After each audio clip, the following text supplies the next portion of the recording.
On this episode of the Insurtech Geek Podcast, talking about identifying risky drivers through Drivermatics with Roberto Sicconi from Dreyev. The Insurtech Geek Podcast, powered by JB Knowledge, is all about technology that's transforming and disrupting the insurance world. We'll be interviewing guests and doing deep dives into technology that we see changing the industry. We're taking you on a journey through insurance tech, so enjoy the ride and geek out. And we are back with another episode. My illustrious co-host, the most interesting man in insurance, Rob Galbraith. What's going on, Rob? Not much, James. Not much. Just living the dream. How about yourself? Yeah, same here. You know, it's already the second month of the new year. As usual, it's blowing by. Been busy. Been seeing customers, talking insurance, talking policy and claims. Went live with my new claims software, like live, and it's super exciting. So I know, dude. 3.5 years of work for that.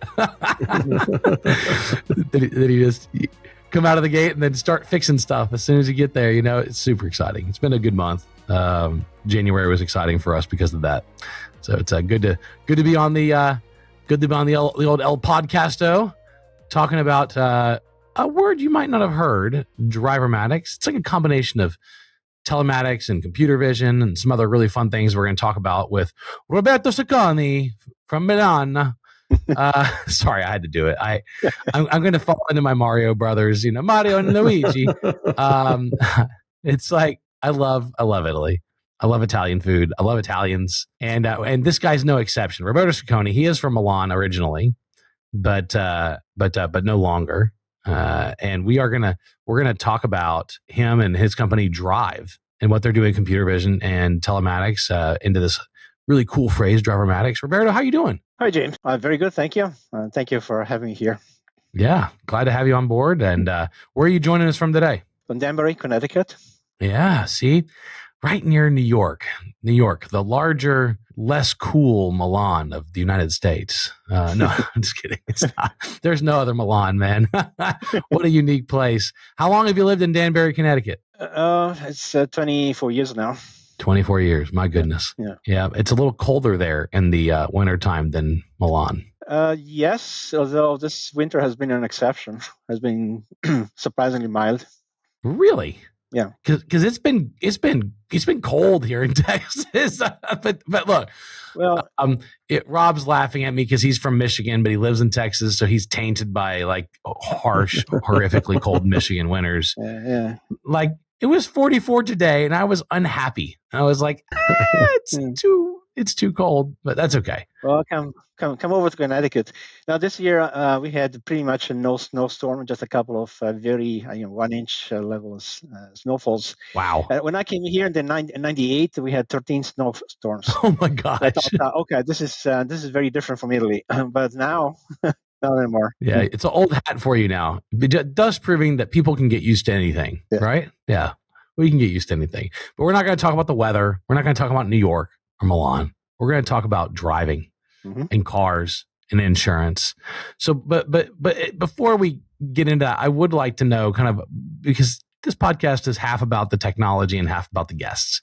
I'd like to know a little bit about you. So I'm born and raised in Milan. You went to school in the area. Like, give me your background and what led you to Dreyev and to Informatica. Yes, I joined IBM a long time ago. I became quickly manager of a multimedia developing lab in Italy, serving special customized products for the European market. I really liked the idea of working on image processing, video processing, which was not necessarily an area of interest to IBM at the time, but speech was, and became the lead of speech recognition activities in Italy first and Europe.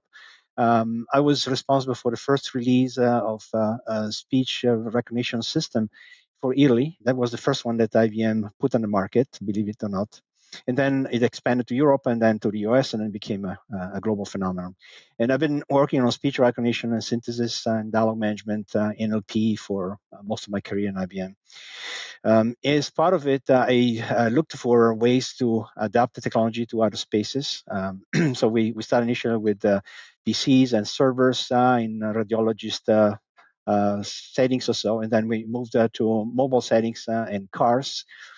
Starting in 2002, I started working specifically on conversational systems for cars, working with very big OEMs in Japan and Europe and the States. Particularly with Honda, I worked for about 10 years, bringing speech capabilities into the vehicle. And one of the ideas was to reduce the distraction caused by richer and richer dashboards you could get into cars, which speech recognition partially helps with, but it's not the only element. Bringing speech in a car can help, but can also distract. And what really matters is understanding how much you can talk and when you can talk. And that depends on what is happening on the road and what happens inside the cabin. So I started thinking of an idea of creating a personal co-pilot, if you wish, that has keeps an eye on you and is aware of the situation, understands whether you are ready to cope with traffic or not, whether you're paying attention to things on the road or not, and then warns you when you don't. So that was an idea that was formed over time where I started thinking of ways to incorporate experience in the technologies that I was mentioning and bring them into cars. My last stint at IBM was as part of the Watson team. I was program director of the group that developed the solution to beat Jeopardy. Become a champion Jeopardy. And then I led a little effort initially, worked meant to use AI in the healthcare space. And that was very early on, if you wish. And now we're in a completely different space. So there's major players looking at the same. But it was very eye-opening for me how AI can help use combining speech, visual capabilities into analyzing, observing what the drivers do, and find a way to help them. So that's really where the whole idea started. And then when I left IBM, created the Drive, I decided to focus on this space specifically. Initially, the idea was to help teenage drivers, senior drivers who may have trouble understanding whether they're paying the right level of attention or not. And then we expanded to the commercial sector where professional drivers are exposed to risk all day long. And more recently, we started working with insurance companies to help them understand, differentiate between good and bad risk and how they can promote discounts safely without taking into any chances, monitoring drivers, etc. Awesome. I mean, there's, this has gone pretty mainstream. I mean, I drive a GM product, and GM has, I have Super Cruise on it. So it drives itself, has a camera that studies my behavior and then alerts me if I'm not looking at the road. When Super Cruise is on, it'll disengage Super Cruise and slow the car down and pull it over if you fall asleep. It does all kinds of things. It's a camera and censored babysitter. Pretty damn accurate. I've tested it. You know what I mean. And so we've seen this pretty mainstream. GM as well, with the OnStar product, allows you to analyze all of your driver data and then ship it out to insurers. They have partnered insurance companies. So, it's between OnStar and Super Cruise and GM, one of the world's largest auto manufacturers, and not the only ones that are doing this. So it's come fairly mainstream. So where do you think you play in a world with with OnStar having mainstreamed telematics and GM having taken at least facial analysis and eye tracking, and they've done some interesting things. Like where do you differentiate yourself from what's mainstream available on the market from the major manufacturers? Yeah, we as a startup we have to be cautious in how we apply technology, how we present ourselves in the market. So our approach is to come in as an aftermarket solution for cars, for vehicles that don't have much of any kind of assist, so that there really applies to the vast majority of vehicles on the road. When it comes to a newer generation vehicles, they have some of these capabilities over very sophisticated ones.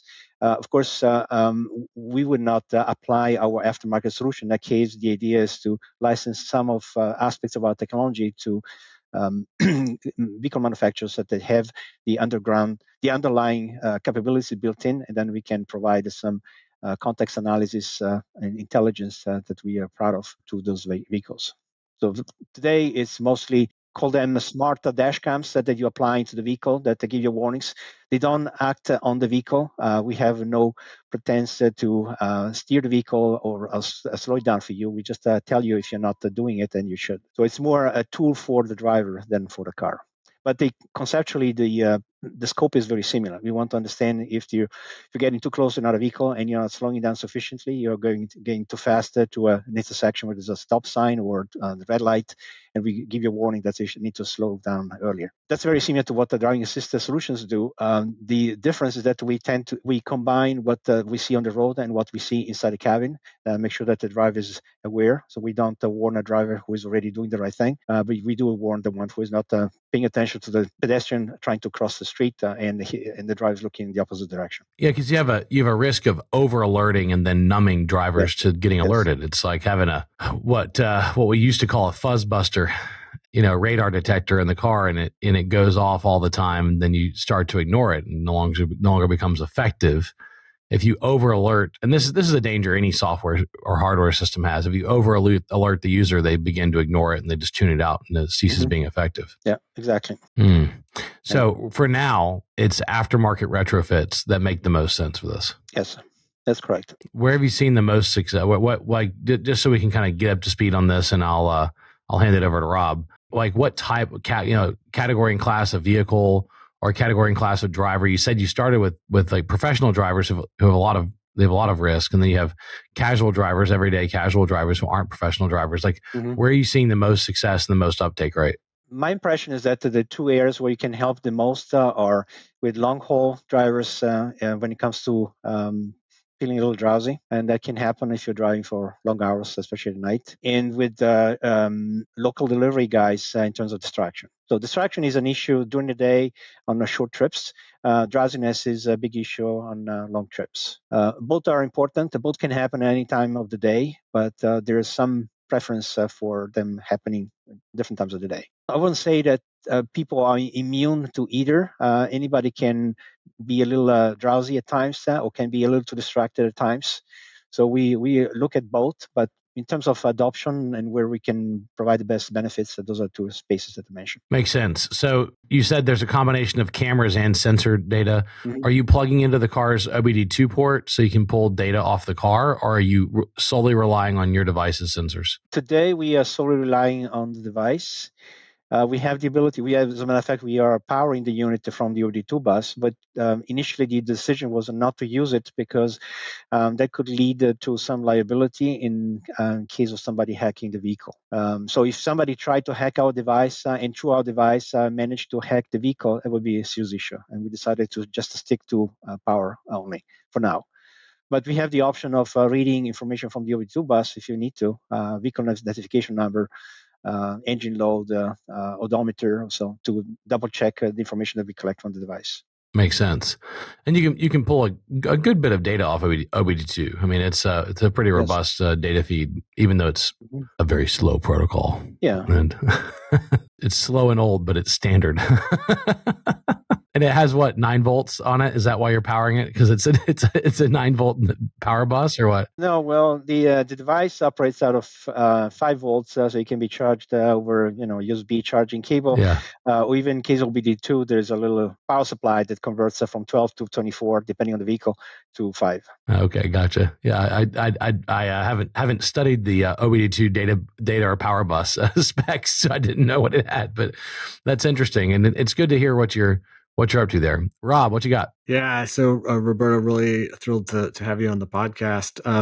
I know what's challenging for folks that are either watching this or on YouTube or listening to it on their favorite podcast platform is being able to show your solution, because I've seen some of the videos that you have for Drive, and just the coordination of kind of seeing outside the cab, like what's the external environment, and then syncing that with, hey, at the moment you've got a pedestrian a little bit farther away or a stoppage in traffic, and then you're able to actually look internally and say, hey, are the driver's eyes up? Are they aware that there's a potential obstacle there, or are they distracted? They're looking at the dash, they're looking at the phone, the eyes are getting heavy, as you kind of mentioned, Roberto. So you're seeing both inside and outside this kind of Drivermatics part, not just the telematics, not just the data from the vehicle itself, but you're also getting information about the driver. So maybe you can just talk a little bit about to describe your solution as best as you can in words. And, if you want to mention a website that folks can go see some of these videos,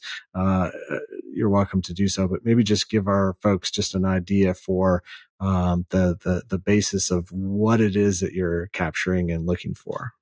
Yeah, so the the dash cam, which is the main part of the sensor, looks like most of the dash cams you can purchase today. Looks both at the road and inside the cabin. The camera looks at the road, uses a wide angle view so that you capture anything that happens before the vehicle, and we have the ability to detect most of the moving objects that are of interest. So we don't care about a pole of holding a sign, but we look at the sign.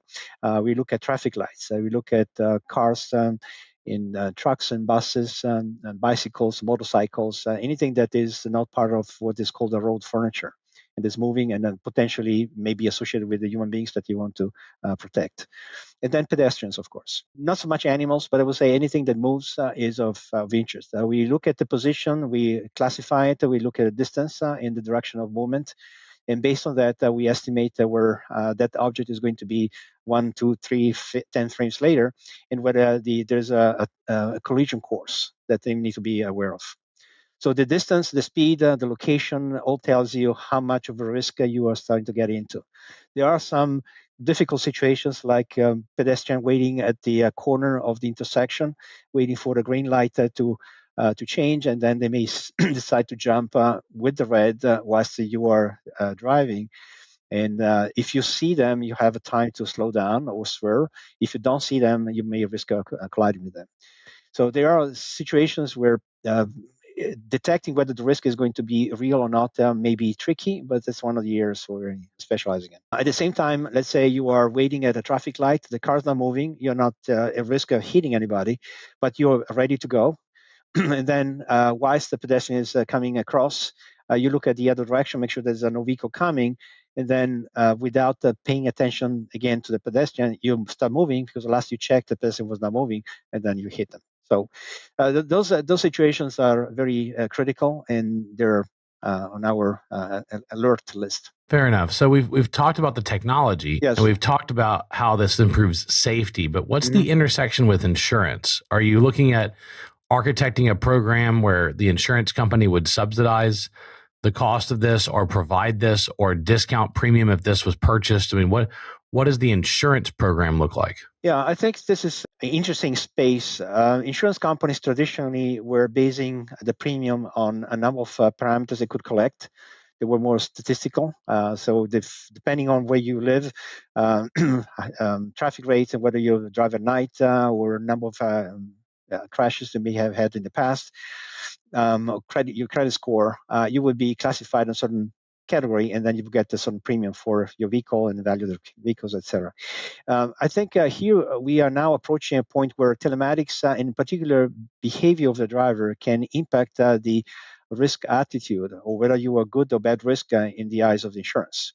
So now the technology can be used to help you screen your abilities, your skills, really, driving skills, and your ability to evaluate risk at all times to tell the insurance, hey, I'm a really good driver. I'm always paying attention. Give me a discount. And there are many companies that are starting to look into that to be more competitive. So if you can reduce the risk of loss, you can afford higher discounts, and that attracts more drivers. In that respect, a solution like this is a win-win because it allows the driver to get better discounts and allows the insurance have a better insight and control the level of risk they're taking. Yeah, and have you actually been able to prove out the stats that people who have this are actually a better risk and have lower cost of claims?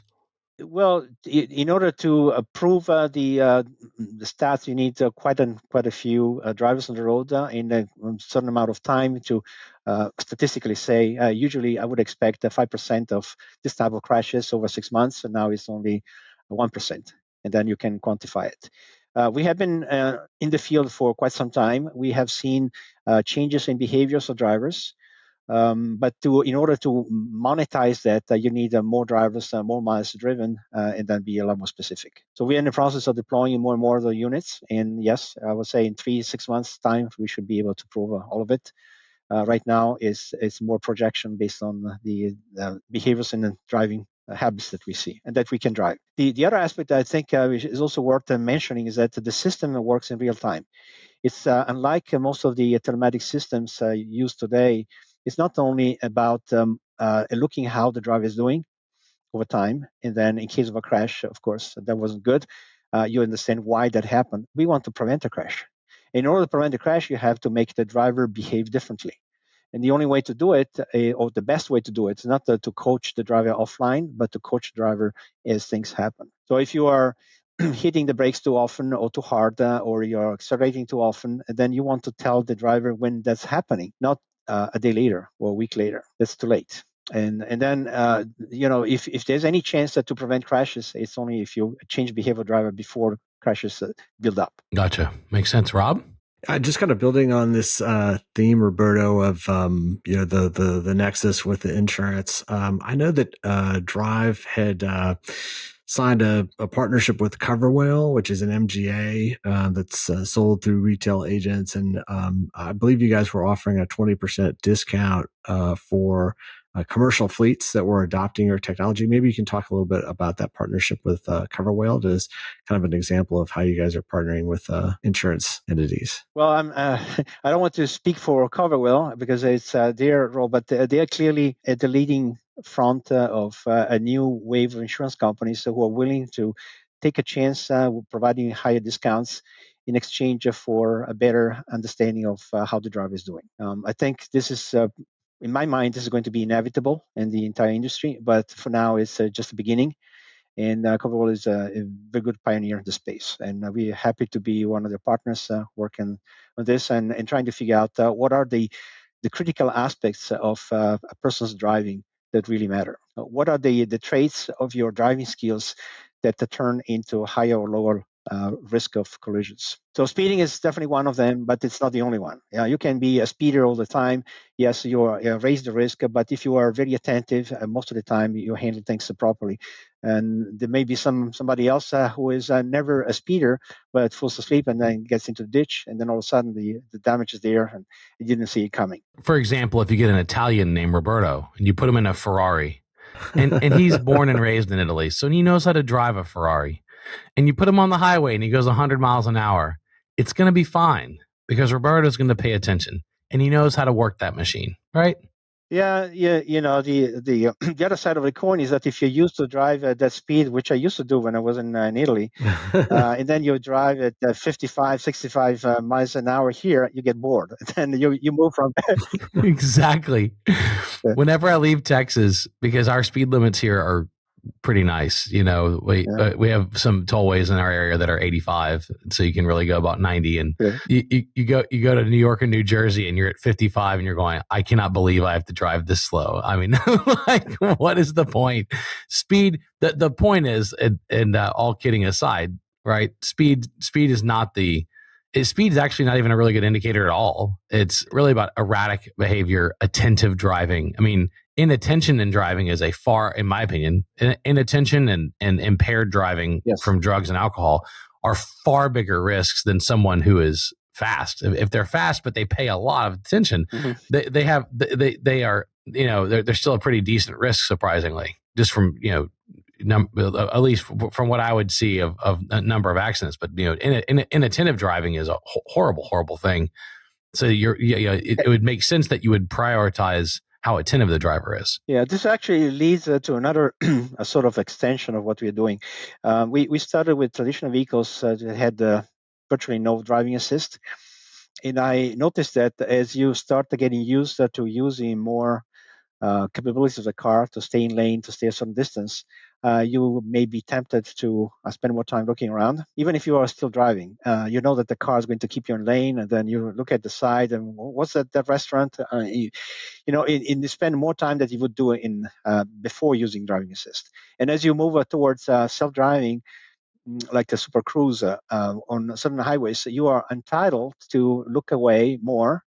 In some cases, completely, depending on the engine. The problem is that you tend to feel disassociated from what is happening around you, and then by the time you need to take over, you lost context, and then it takes some time to be fully alert again. So we think that there's an important transition happening as you rely more and more on level 2, level 3 assisted cars to monitoring and making sure that the driver is still aware of what's going on. So in case he needs to take over or wants to take over, he has the whole history in mind of what happened on the road. Well noted, Rob. Yeah, I think that's a great point, Roberto. And I do think about things like lane departure warnings, right? That can go off and can be very nice to kind of show that you're drifting into another lane. But depending on, right, or were you talking about urban traffic? Or are you talking about, some of the rural Texas highways or things like that? Like it may even be too late, right? Once I'm starting to leave the lane to be warning. And that's kind of reactive in terms of how the vehicle's responding.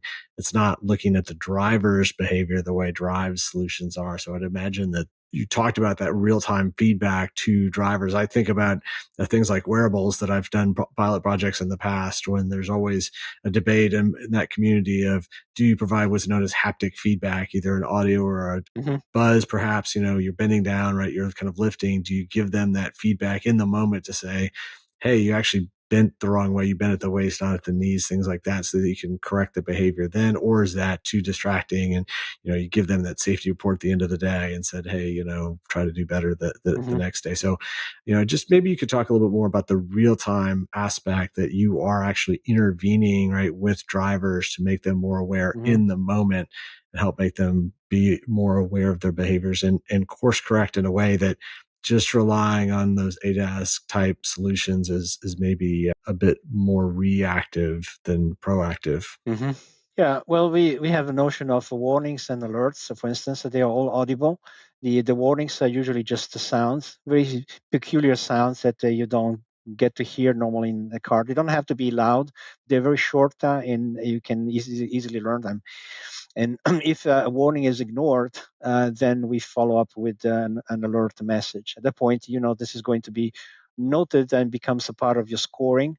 And then if you keep doing certain things, let's say you keep being distracted, your score is going to be affected. If this becomes a part of the measurement criteria about insurance, chances are that you may have to pay more.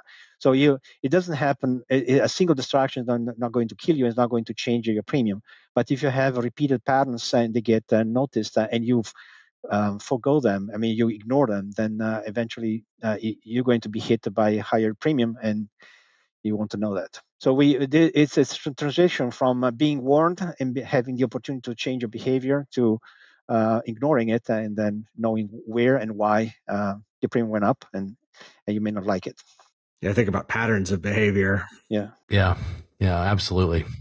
I like to sometimes to make an analogy. If you have a toddler and you tell the toddler, remember 3 days ago you were walking next to the ice cream shop, and then you touched this, and you shouldn't do it. Now it becomes hard for the kid to relate to it and make use of it. If he does it and you say it right away, then it becomes an immediate lesson, and it becomes much easier to associate with what you're doing wrong. So real-time feedback, I think, is fundamental to get a sense of how bad your mistake is and react to it. The other side of the same coin is that if you actually do change your behavior today, and no system is telling you, "Hey, James, I did a good job, much better than yesterday." If you have that, and then at the right time, you get a little motivational reward that tells you, today you did 3% better than yesterday on distraction. Yeah, you used to be a little borderline, now within the range, and then you keep doing it, and then at the end of the week, say, hey, you know what? You are 15% better than last week. Keep doing a good job. And this may eventually lead to a bigger discount. So it becomes an incentive to keep paying attention and keep doing the right thing because you see a reward. Yeah, very well. So let's wrap with this question, because I always like thinking about the future. I'm a sci-fi fan. Yeah. So I think about Star Trek. I think about teleporters, and I think about 3D printers that print food, and I think about a lot of these things. But a lifetime of watching science fiction. So if you had to paint a science fiction world, what's the future of Drive look like beyond a year from now, way out? Without going too much sci-fi, I would say I like to see a technology like ours built into next generation vehicles. If you see what is happening in Europe, NCAP is mandating monitoring tools inside every single vehicle. So it's not going to be just Super Cruise or just some manufacturers are doing it. It will be across the board. So the ability to look at what the driver is doing is going to be part of all vehicles within a few years. What we like to do is take advantage of that big, powerful sensory environment and turn it to be useful to the driver. In addition to the manufacturer who wants to know how the car is being driven. Looking a little more in the future, I think that conceptually something like a wearable watch, phone, bracelet that is aware of your context and may see risks happening to you, may give you warnings like you're jumping off the cliff or something. Those things could be extensions of what we're doing now for driving safety, but could really be for your own safety anywhere you are. And then it could give you warnings. And then it's up to you to follow recommendations or ignore them, but at least you're warned. Absolutely. Yeah, it's a potentially a brave, new, exciting world. Hopefully a much safer one, right? Like I think, the big goal is driving accidents to zero. Mm-hmm. It's often been said that if everybody followed the rules on the road, that we'd have almost no accidents. Obviously, you have some accidents that are caused by mechanical failure, weather, animals, but so many are caused because people simply weren't following the rules or paying attention. So it has the potential to radically change safety, but also radically change this whole category of insurance. Yep, absolutely.